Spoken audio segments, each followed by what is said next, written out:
Welcome to Real Estate 360 with Real Estate Expert 360. And I think you should have a new title. A new title. What's that? Man on fire. My hair's on Market fire. on fire. Everything on fire when it comes to real estate in Austin, Texas. Holy wow. Yeah, we just talked before the show, and Sandy was like going, "You're kidding me. It's insane. That's crazy. I've never heard anything like it." And I'm like, yeah, we're going to go over that in this show. I think it's going to be very entertaining. So yeah, it is absolutely insane, crazy. You're hearing all kinds of stories.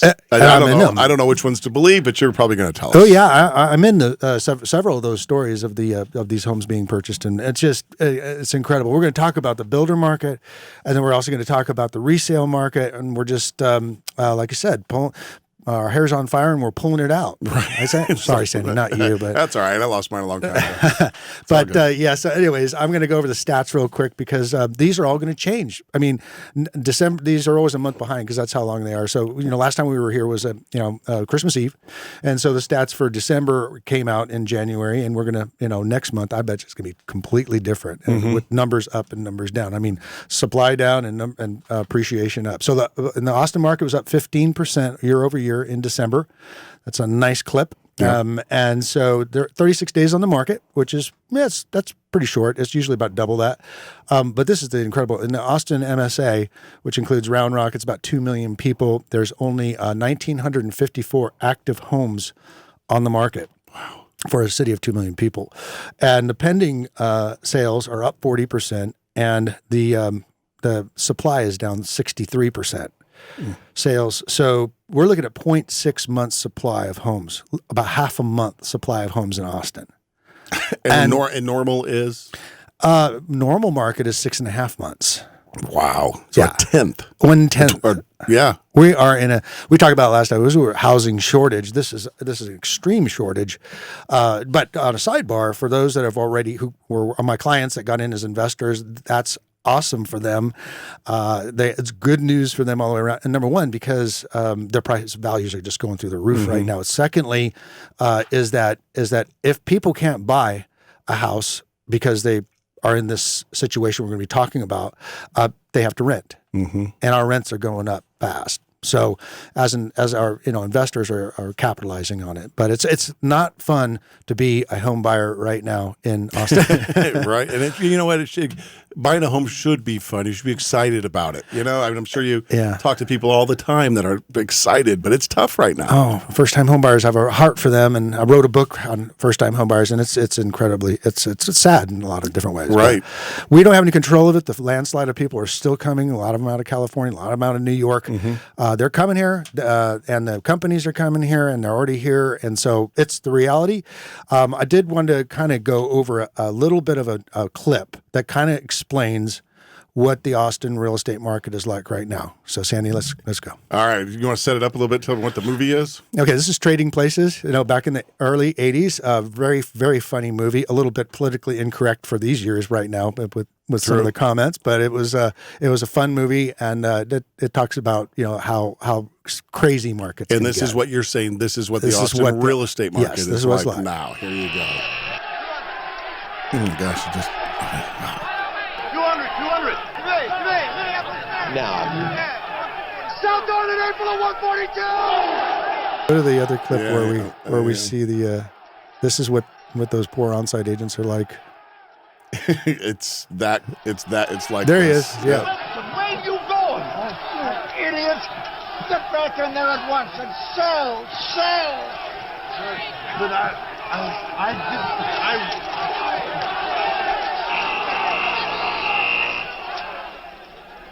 Yeah, so that was a good example, and I'm saying it is that intense, and I'm going to go over some of that later on in our show here. So yeah, let's talk about the builder market real quick because that's a really big part of my business, and it is absolutely insane. Subdivision in Jarrell over the last 2 weeks sold 106 homes. Jeez. In 2 weeks. I thought that was intense and crazy, but we were involved in several purchases in a subdivision in Kyle that just opened up their new section 42 homes at 10 o'clock on Saturday. And at 10 o'clock on Saturday, they all went on sale. It was just like that scene. By 6 o'clock, they had sold 42 houses in one day. Well, I'm curious if you're on that side of it as the listing these homes. How do you know where to start the price? Because you got all these people. I mean, it doesn't matter. It doesn't matter. All rules have been thrown out. Okay, that's what I was kind of wondering. It's unprecedented. And I mean, I had a client, and we're going to get into the resale market here, but he, I told him you're really going to have to be aggressive in Leander. So the price was $319, and so he took my word for it. He said, "Okay, I'm going to go ahead and make an offer at $361." I was at $50,000 over. Okay, he didn't get it. Wow. Yeah. And so I asked the agent, and this was an on-site, this was a resale home. I asked the agent, how many offers did you get? Well, we heard about the house that had 96 offers over in Round Rock, right? That I thought was, okay, that's insane, right? 96 offers. I mean, come on, how do you even manage that? Well, this one took the cake. 152 offers on one house.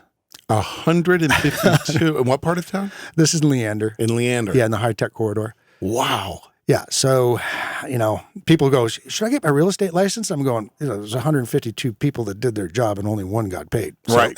Yeah, that's true. Yeah. You're not first, you're last in that. The good thing is that insider information is legal in real estate. So it's all about those relationships with management of companies. And you've been cultivating those for years. For 25 years, I've been here cultivating that. So, I'll talk a little bit about that builder market. Let's see. Now, there is pretty much Austin is shut down for investor sales citywide. And even if you go to D.R. Horton's main hotline, when you call about asking for about a home, it'll say, first thing it says, thank you for calling D.R. Horton. By the way, we're not accepting any investors in this citywide. Wow. So don't even ask. So, the problem is people trying to get around that whole thing, and they're doing crazy stuff, paying cash and saying that they're going to live there and all that kind of stuff. And they're really getting wise to that. So we've got to be really careful about that. Same thing with like second homes. People are trying to buy them as second homes. And if it's truly a second home, awesome. But you can get in trouble if you do it as a second home and then all of a sudden turn it into a rental.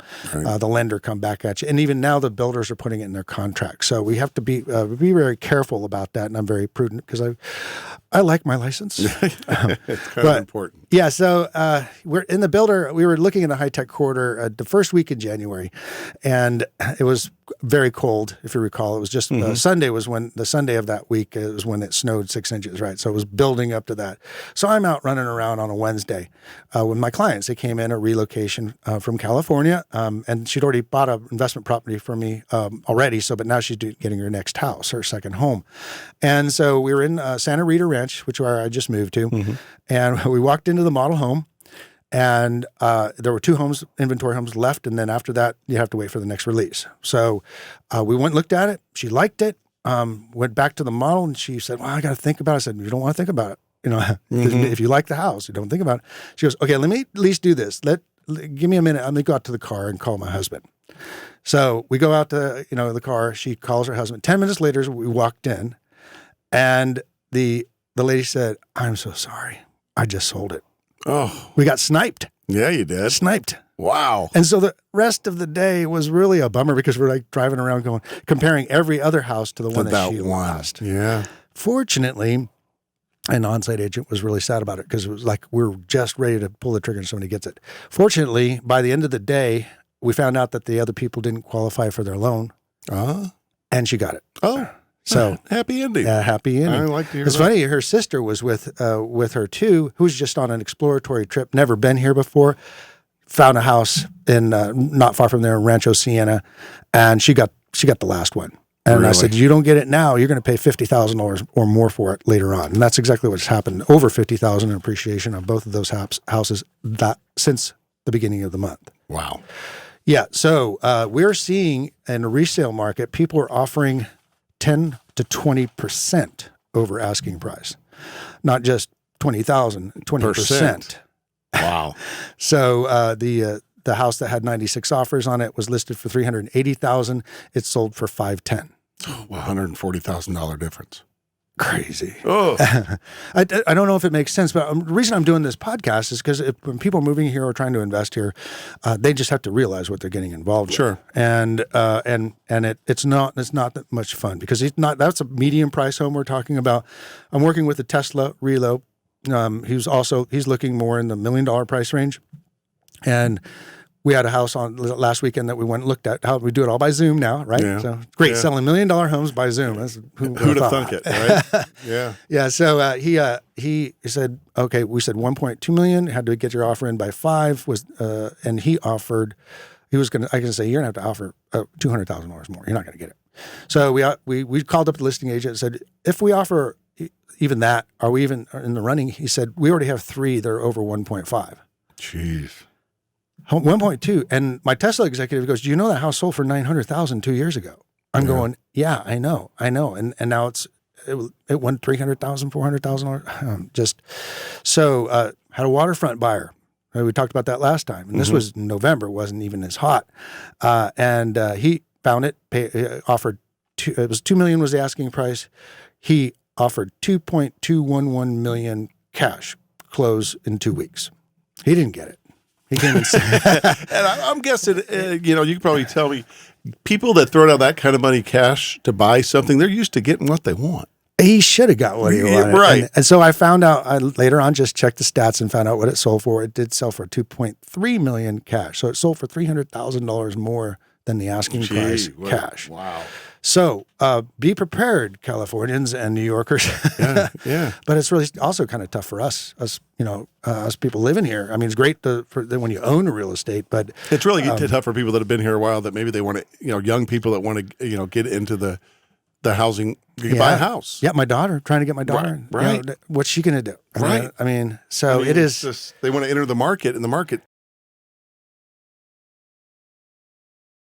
Problem that we run into that. Okay, so if you want to sell your home, you're going to get 10-20% more possibly if it's priced right in the beginning, and not every house is doing that. Right. But the thing is that I have a client right now this Sunday. I'm going to go visit her. Your house is going to blow off the shelves. You're going to get multiple offers. Be prepared. But what is she going to buy? Mm-hmm. So now you enter a seller who's in the seller's market enters as a buyer in the seller's market. And that's where the challenge comes in. So that's what's going to be the dynamic why the supply is going to continue to be even more constrained is because sellers that want to sell can't buy back in this market. They're going to be in the same boat, just like the trading places. Yeah. Wow. So crazy world. I'm going to go play golf. All right, you go play golf. Go relax. You've earned it. You've been burning it at both ends. That's for sure. I know. So I'm just I'm excited about what's going on in the Austin market with the huge amount of tech coming in here, and that's when I was doing my trips out to California. I was to shake hands and kiss babies, and make friends. They told me this thing, and I was like, "Oh, come on, really?" They go, tech changes everything, and they just have a different view of money. I mean, their stock could go up 20% or down 10%. It doesn't faze them. They don't mind paying more, and I'm like, okay, well, just. When you get here, what'd you say? Don't put beans in our chili. You're welcome to come. We're not going to put beans in the chili. We're not going to allow it. So just be prepared if you're coming out here. And so, anyways, I'm out of breath. No. And you're easy to find. Why don't you tell her how? Yeah. So it's Kenn at buyaustin.com. It's Kenn with 2 N's. I don't know why my dad did that to me. I have to explain it every time. Kenn at buyaustin.com. And my phone number is 512-423-5626. I do have some good resources, though, if somebody's interested in the market. AustinInvestmentWebinar.com is a masterclass on investing in this area. That's a great resource to get started as an overview of what's going on here for the last 40 years and what the future is going to be. And then you can also, this podcast now, I put a URL to it, which is Kenn's Radio, KENNS Radio, kensradio.com. So it makes it really easy to find the playlist on YouTube. Nice work. And then one more thing, they can use a scheduler for my phone because I had to turn it off or I'd never get the podcast done. You can use callkenn.com, call KENN.com, and that's my scheduler, and that's been a lifesaver because people can pick their time. I get a text, they get a text 10 minutes before, and we can have a conversation. So Nice. I know. I bet you've got 50 messages on your phone when you turn it back on. 300 emails in 3 days. Ugh. Yeah, it's not much fun. So I'm excited. But one more thing, it's not over. There are places to buy. It's just you have to be flexible. You may have to go further out. Our submarkets still have supply. That's going to probably change too. Those submarkets are starting to accelerate in prices just as fast as Austin. So get in now if with what you can. Like I said, Austin is pretty much shut down to investors, so we have to go to our submarkets. Okay. And we will still be able to get you into this before it ends up being trading places. Good seeing you, man. All right, thanks, Bill.